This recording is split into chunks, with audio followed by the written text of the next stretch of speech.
fans, welcome back to Room 237, and I've got another review, this time from my Criterion collection, and I'm not quite sure how I'm going to do in this review, or how good of a review it's going to be, because this is a crazy film to swallow, and like other films in my Criterion collection, like Eraserhead and Antichrist, this is another surreal, wild film to watch. Actually came out the same year as Eraserhead, 1977, and this is from Japan, and this is Nobuhiko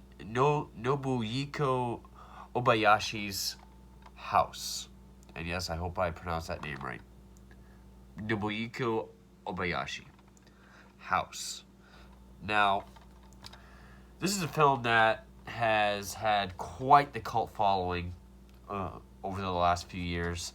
It was released in Japan in 1977, but it actually didn't see an American release until, I believe, 2009.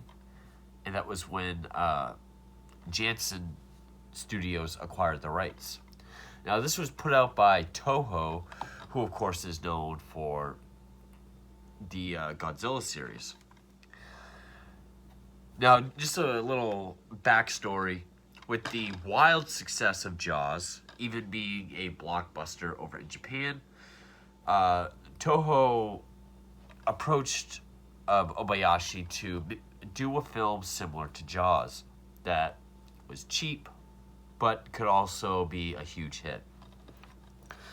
Now, he actually asked his 10-year-old daughter, whose name was, I want to get her name right,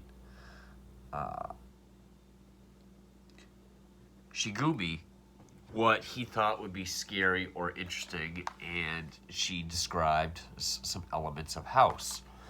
So much so that she is actually credited with the concept by credit. And of course, Obayashi was a graduate of a film school specializing in the Avant-garde and Surreal. He had done hundreds of commercials for Japanese television, all of which were wildly experimental. And actually, when he got the... Actually, let's see if I can explain that correctly. He actually had the writer, the screenplay writer, Chiho Katsura, actually talk with his daughter about getting the ideas and putting it into a story. It was greenlit by Toho, but they didn't want him to direct it, and they couldn't find a director willing to touch this material. So Obayashi, he had it made into a manga, a novelization, a radio play, I think even a regular play, but I could be wrong. All these other mediums, and a poster, and it got the hype for the film really high. So eventually Toho, after 2 years, was like, all right, just direct the damn thing. Now, this could be summed up by just saying what it is surface level. This girl named Gorgeous is sent to spend time with her aunt during summer vacation. She has 6 of her friends accompany her, and when they get to her aunt's house, it appears to be haunted, and haunted house antics ensue. Not very exciting, but then when you watch the film, this movie is so ambitious for its time. I've seen that adjective pop up pretty consistently, ambitious. Because yes, this is a haunted house movie, but the genre shifts at a jarring rate. It goes from horror to comedy to screwball comedy to romance to tragedy. And some of the humor and comedy is almost just like a slapstick Abbott Costello kind of comedy with, then it will go straight into like 70s body horror. It's all over the place, but it's highly entertaining. And it's all done with this sort of childlike innocence. Like, it's almost as if a child was describing their nightmare to you. I've said in my Eraserhead video that is almost like the closest thing to watching someone's nightmare. This would be like watching a child's nightmare. Or at least it has that innocence to it. Like, Obayashi has actually said, like, I want to do the story and I want to do the special effects the way a child would. That's sort of my way of doing it. That's my stamp on it. So it does have this cheapness to it, this cheesiness to it, all with this childlike innocence to it. And the 7 girls that go to this house have actually been compared to the 7 Doors, because they're all named sort of after their personalities. You have the main character, Gorgeous, who is, the pretty one. Then you have Kung Fu, who's the athletic martial artist. You have Mac, who is, she's the glutton. If this were the Goonies, she would be Chunk, essentially. You have Prof, short for professor, that's always wearing glasses and reading. You have Sweet, who's always just really bubbly and nice. Let's see. You have Fantasy, who's always daydreaming and has a crush on her teacher. So, Fantasy, Gorgeous, Mac, Prof, Kung Fu, Sweet. Is there one more I'm missing? Oh, and a Melody, who has a thing for music. They were all going to go their separate ways, but they all decide to go with her to her aunt's house. And actually, before this was all decided because Gorgeous goes home. She's greeted by her father, who just returned from Italy, scoring a film for Sergio Leone. How awesome is that? There's even a line where I think he says, Leone said, or I believe that my score was better than Morricone's. Wow. So, I appreciated that. One of the greatest directors ever, and probably the greatest film composer ever, Ennio Morricone. But then he presents to Gorgeous her soon-to-be stepmother. And of course, this has a look at it the way any young child would. I mean, these girls are like junior high or high school. Where, she sees this woman as sort of like an intruder. The way any child would feel when their parent is going to remarry after the death of the other parent. So she sends a letter to her aunt saying, can I and some friends come over for summer vacation? It's granted. They all go out there. And pretty much one by one, more or less, they're all sort of abducted or killed or taken over by the house in some fantastical way. The effects of this film is one of the most ambitious. I mean, there's everything from background matte paintings, for the sky, which looks excellent. Blue and green screen effects, animation put over the live action, sort of stop motion or freeze frame animation. Optical effects, like lightning, or sort of like those comic book like jagged line colors effects. It's across the board, and I mean, and the tone with that and the genre is very jarring and quick, almost I was gonna say almost at the attention span or rate of like the way a child would explain it, but that sounds more like a negative or like a detriment. But it just adds to the film's charm and its unique ability. You know, they stop, like, there's even this one guy in the beginning who is hit by something, and he's got this bucket, and he falls down the stairs and kind of rolls around on the ground.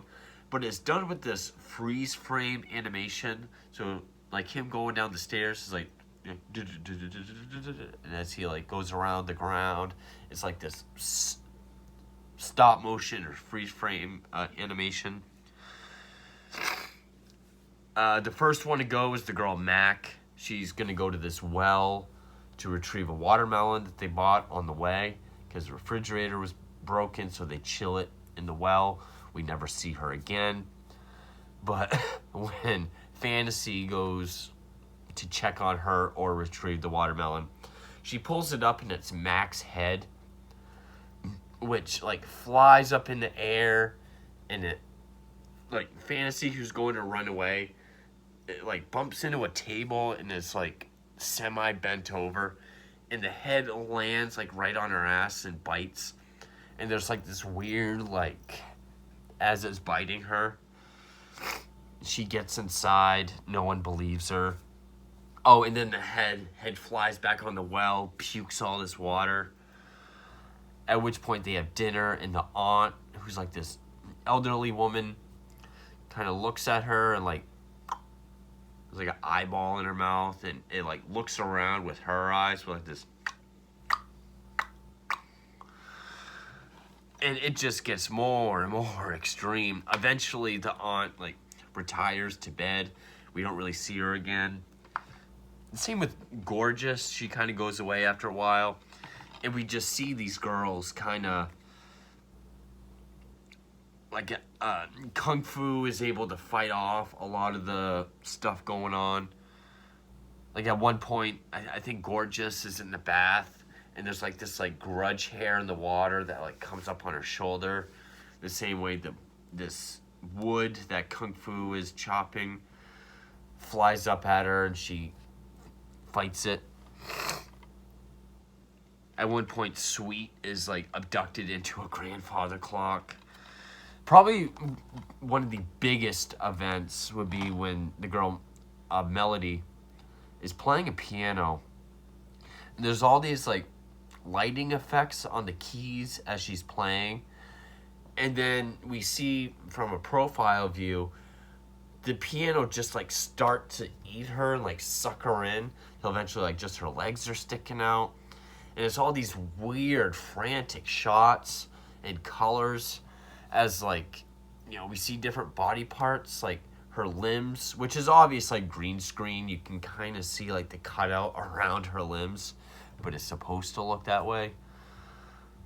As it's like eating her, and she's like it keeps cutting to like her limbs in different areas of the piano, almost as if it's chewing her.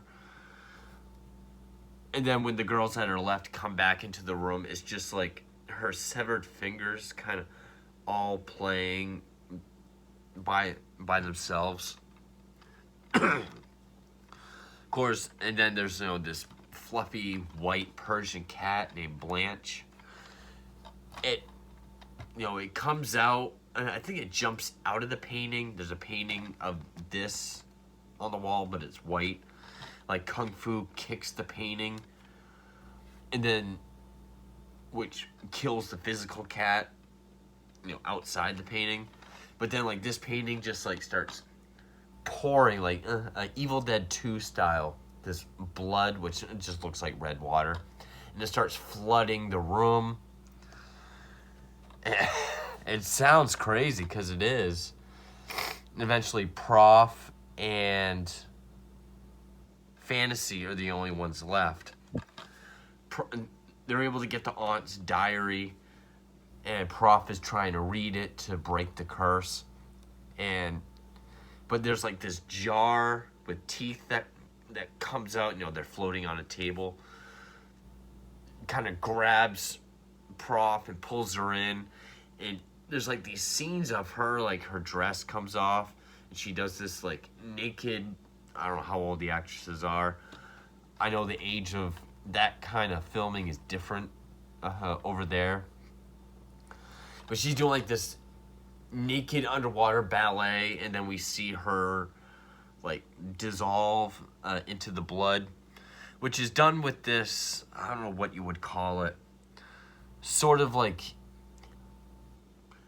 infrared kind of coloring on, like, just on her body. There's a lot of animation within just like the outline of the characters' bodies. And then Fantasy sees the aunt come down the stairs, or at least that's what the reflection of the water is, but sees it's actually gorgeous. And so she goes over on the stairs and is held by her. But then we see like her eyes flash green, which has happened several times in the film.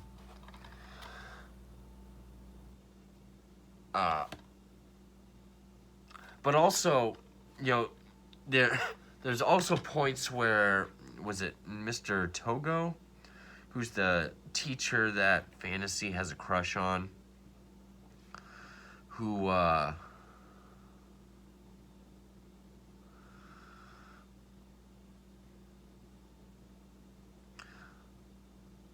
was either Gorgeous's dad, or it was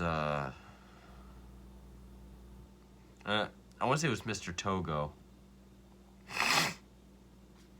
who does show up at the house, but he stops at the watermelon stand, where he tells the guy he doesn't like watermelons, he likes bananas, and they both do like this weird dance. So the watermelon guy turns into a cartoon skeleton and falls, but the skull floats. Which also, the title is like this really cartoony animation that says house, and the O turns into like a mouth that we see like a hand fall. I don't know if there's a, but it's definitely like a chomp. And also, before the room floods, there's like a giant, there's a giant version of Gorgeous's head that like comes out of a closet and tells Fantasy and Prof really what's going on. But then it's just like her mouth, and then just like her eye that's cut out with like this cutout animation, or this green screen animation, and that's either before or after. That's like right before the room floods. And it's that the aunt was waiting during World War II for her lover to come back so that she can be married. But of course, he died in Hiroshima. Or at least there's a lot of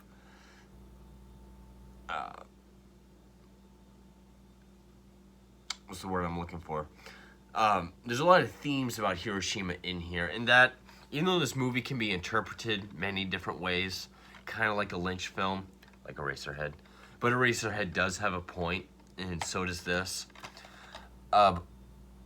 Obayashi has said the one main thing is that he wanted to make this movie about, the older generation that's had to deal with Hiroshima, the terrors of that.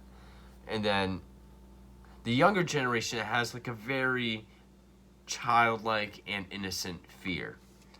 So like when we get this flashback of which even the girls see, I don't remember exactly. This is my first time seeing this film. This is not a film I should try to review after just one viewing. But we see the aunt who has lost her to-be husband. And she's there with Gorgeous's mother during her wedding, having her photo taken in her wedding gown. And when this camera flashes, that then turns into this mushroom bomb. And the voiceover is from Mac saying it looks like cotton candy. So it's like the older generation that's dealt with this fear and this terror of something like a bombing. than the younger generation that really has no understanding of it. That's really his main takeaway from it, I guess. But so the aunt died away in this house, waiting to be married. That she died and now haunts the house and eats the unmarried girls that happen to show up there. And it seems like Gorgeous is really helping this out, or she sort of brought them there for that to happen. And so because when they're eaten, I think it even says that they become parts of the house, or they live through the house after they've been killed.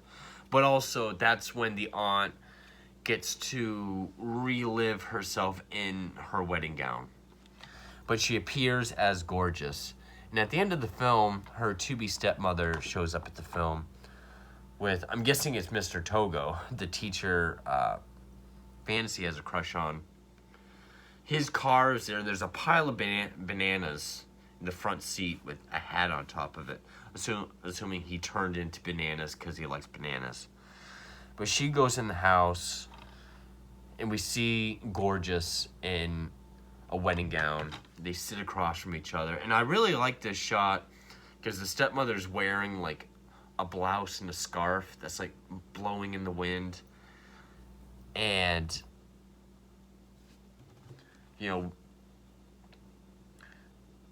we see them look at each other, and Gorgeous tells her that her friends are here, they're asleep, but they'll be waking up soon, and they'll be hungry. They're always hungry when they wake up. Then her eyes flash green, and we see the stepmother, this sort of superimposed shot of flames sort of engulf her, except for her scarf. She got rid of her, so her father can't marry her. And then she talks, there's like this voiceover that talks about how after the flesh has been engulfed, the thing that lives on is like, I probably should have written it down or made like a note of it, but it says like, after the person's been killed, the part that lives on is like the parts of them that we remember, the parts of them that we like, that live through us. And then it goes to the end credits. Now, you might be saying, well, you talked about this film like it was really crazy. You didn't really, what you said was crazy, but it doesn't really sound like it. Like, you didn't really do it justice. I can't. The only thing you can do is see this yourself. And yes, it was made in the 70s, so the effects are probably going to look really cheap and cheesy.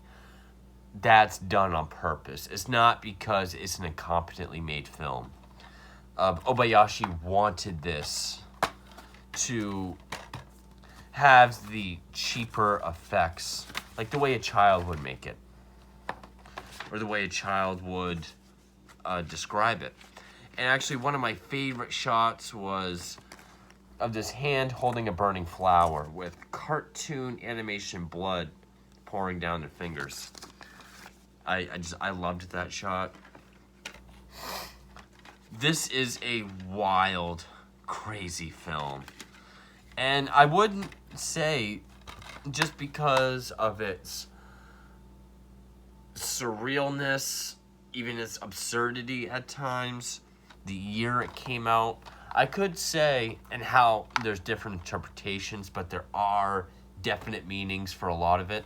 I could say this is like the Japanese Eraserhead, especially where that mostly takes place in Henry's apartment. This mostly takes place in the aunt's house. So, if you're a fan of Eraserhead, definitely check it out. Also, a lot of the comedy in it, well, one thing I noticed was when we first see the girls together, they're wearing their girls' school uniforms. My girlfriend is a huge, probably the biggest Sailor Moon fan that I know. So I see these 6 girls at first, all sitting together. One's really smart, one has stuff in her face, one looked like a tomboy, but she was playing a guitar. One's the really tough one, kung fu, because like a ball comes, she jumps up and hits it. I was just like, oh, it's like all the Sailor Moon characters. Except they're wearing actual dresses and not butt cheek skirts. But also, my girlfriend just loves anime, so I catch a lot of it. And there's a lot of like how anime characters have these really over-the-top reactions to things. Like, there was a part where I think it was when Melody was being eaten by the piano. It shows Fantasy kind of reacting to it, and there's the part where she even goes like just cross-eyed. Like, how is that a real reaction? It just seems like really over the, almost like a manga or an anime was just transitioned to live action. Really fun film. I really enjoyed it. Even if it doesn't make sense, which it didn't to me for quite a while, you can at least still appreciate the level of ambition and just the wild change and shift of genre and tone, all the different kinds of effects, almost every different kind of special and visual effect is present here. And I'm sure there's going to be some snobs that, will disregard these effects as just being cheap and incompetent. Like, oh, it's just a crappy B movie. Not that these effects were the intention of the film. Well, it's certainly not a modern Marvel movie. It's certainly not, James Cameron quality. But wow. It's fun. It's, you can really get behind the childlike innocence and the tone that this is getting across. Yeah, I really had fun with it. I'm glad I own it, and Criterion is the best way to have this. In fact,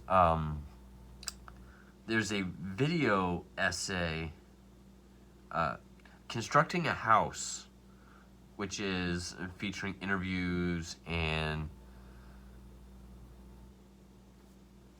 sort of going over different scenes, like with the themes and meanings. Also, Emotion, a 1966 experimental film by Obayashi.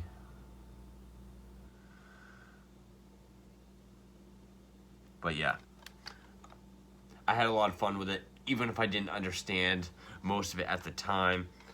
It really is just a wild, crazy ride that it can certainly be appreciated even on that level. So, House, 1997.